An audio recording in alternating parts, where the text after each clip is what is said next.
What if I told you that every time a war starts, someone makes a fortune? Not politicians, not soldiers, and not even the companies making weapons. The real winners are often ship owners.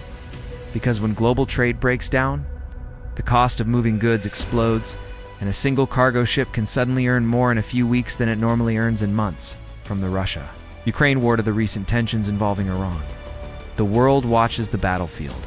Shipping. Companies quietly count their profits. So how does war turn ordinary ships into money-printing machines? Most people think war destroys business, and in many industries, that is true. But shipping is different, because war rarely stops global trade completely. Countries still need oil, food, raw materials, and industrial supplies. The demand does not disappear. What changes is the way those goods move around the world. When conflict disrupts a major trade route, ships are forced to take longer and more complicated paths. Cargo that once moved directly from one country to another may suddenly need a completely different route. That means longer journeys, higher costs, and greater risks. For most companies, this is bad news. For shipping companies, it is often an opportunity. One of the clearest examples came during the Russia-Ukraine war. Before the conflict, the Black Sea was one of the most important trade routes for grain exports. When the war disrupted shipping in the region, global demand for grain remained strong. The cargo still had to move, but now it had to travel through alternative ports and longer routes. As ships spent more time completing each journey, the number of available vessels effectively decreased, and that is where the money started flowing. Simply the prices charged for transporting cargo under normal conditions. These rates remain relatively stable, but when a conflict threatens an important shipping route, everything changes. Some ship owners avoid dangerous areas completely. Others demand significantly higher payments before accepting the risk. At the same time, customers still need their cargo delivered. Suddenly, there are fewer ships available for the same amount of demand. And whenever supply falls, while demand stays strong, prices rise rapidly.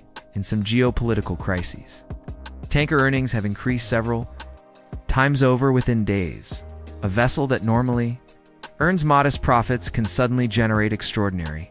Most operating costs remain relatively stable. The ship does not become 5 times more expensive to run, but the revenue can increase 5 or even 10 times. That difference becomes profit. And when shipping companies own dozens or even hundreds of vessels, those profits add up very quickly among all shipping sectors. Oil transportation tends to benefit the most from geopolitical instability, is because energy markets are highly sensitive to conflict. The Russia-Ukraine war demonstrated this perfectly. Sanctions disrupted traditional Russian oil exports. Global demand for oil remained strong. Countries still needed energy. As a result, new trade networks began to emerge. Oil that once traveled relatively short distances suddenly started traveling much farther around the world. This increased demand for tankers and pushed shipping revenues higher. A similar pattern has appeared whenever tensions increase in the Middle East. Any threat to major oil routes creates uncertainty, and uncertainty often creates opportunity for shipping companies willing to operate in difficult conditions. Another reason shipping profits increase during war is something known as ton-mile demand. This is one of the most important concepts in the shipping industry. It measures not only how much cargo is transported, but how far that cargo travels. If the same shipment suddenly has to travel twice the distance, shipping demand effectively increases, and that is exactly what happens during many conflicts. Trade routes become longer. Ships spend more time at sea. Fewer vessels are available for new jobs, and freight rates move even higher. War also creates another profitable source of revenue: risk. Whenever ships operate near conflict zones, insurance costs rise dramatically, but shipping companies usually pass these additional costs directly to customers through war risk surcharges.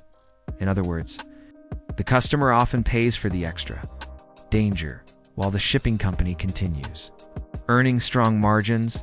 Even the perception of risk can sometimes justify higher prices, which makes uncertainty itself financially valuable. Governments also become important. During wartime, military operations require fuel, equipment, food, and humanitarian supplies, rather than operating massive shipping fleets of their own. Governments frequently hire private companies to move these goods. These contracts can be large, reliable, and backed by government funding, providing another source of revenue during periods of instability. There is also an often overlooked benefit. The ships themselves can become more valuable. During periods of high demand, older vessels that would normally be worth less can suddenly attract buyers willing to pay premium prices. This allows ship owners to profit not only from operations, but also from the value of the assets they own. When you put all of these pieces together, a clear picture emerges. War does not stop global shipping. It reshapes it. Longer routes create more demand. Scarcity pushes freight rates higher. Charges government contracts provide steady business, and rising demand increases the value of ships themselves. That does not mean shipping companies want war, but history repeatedly shows that when global trade becomes more complicated, shipping often becomes more profitable. And that may be one of the most surprising realities of the modern economy. While the world focuses on the conflict, some of the biggest profits are being made far away from the battlefield, out at sea.